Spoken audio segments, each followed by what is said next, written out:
In today's video, I'm going to be showing you how to fix your Epson EcoTank printer ejecting blank paper from your printer. So let's get straight into it, guys. I'm using an ET-2950 series printer, and if this video does help, guys, please consider liking and subscribing. So let's get into it. We're going to go to our homepage, and we need to make sure our printer is on before we get started. So guys, Epson have actually left us some help on how to do this on the printer itself. So we're going to check that out. We're going to go scroll along by using these buttons here, and we are going to scroll along to print failure. We're going to press OK, and we are going to scroll down to ejects blank paper. Press OK again, and we are going to check the paper source settings, guys. That is what we need to do. So we're going to press OK.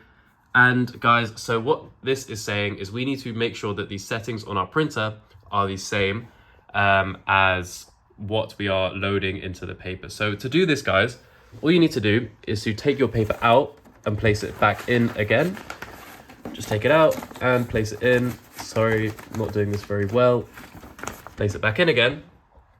And you will see that you can see previous settings, A4 plain paper. If the settings on the screen don't match up to the paper you're using, then make sure to change them. Make sure to go down and press change, and then find the paper size that you're using, guys. So scroll down and see, and then press OK, and then find the paper type that you're using as well.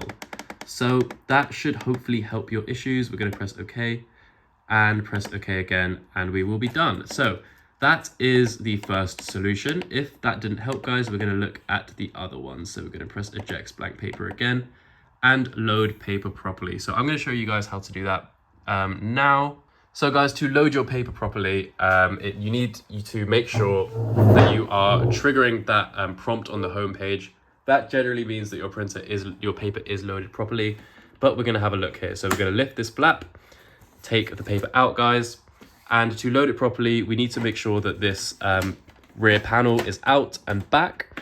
And guys, Epson sometimes have this blue clip inside when you first get the printer. Make sure this is taken out to the side, and then we place our paper in and it is ready to go. So we can also secure it by just taking this clip and moving it in.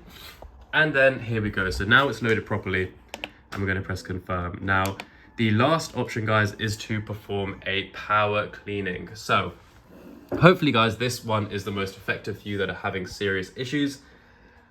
What this is going to do is it's going to run a lot of ink through your pipes, or it's going to run a lot of ink through your pipes, and it's going to get things moving again. So if you haven't printed in a while, then this is likely your problem, is that your ink tanks are clogged, or your print heads are clogged, and you need to run some ink through them to get them moving again and get them flowing, just like they should be. So we're going to press OK here.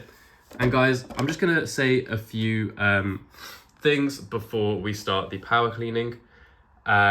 We need to make sure, guys, that we have like at least a third of the ink tanks filled, because this does use a lot of ink. Okay, so we need to make sure that the ink levels are filled up to here, and that we can so otherwise you are at serious risk of damaging your printer. Now, I will also state, guys, is that you can only really do one of these once every couple of days.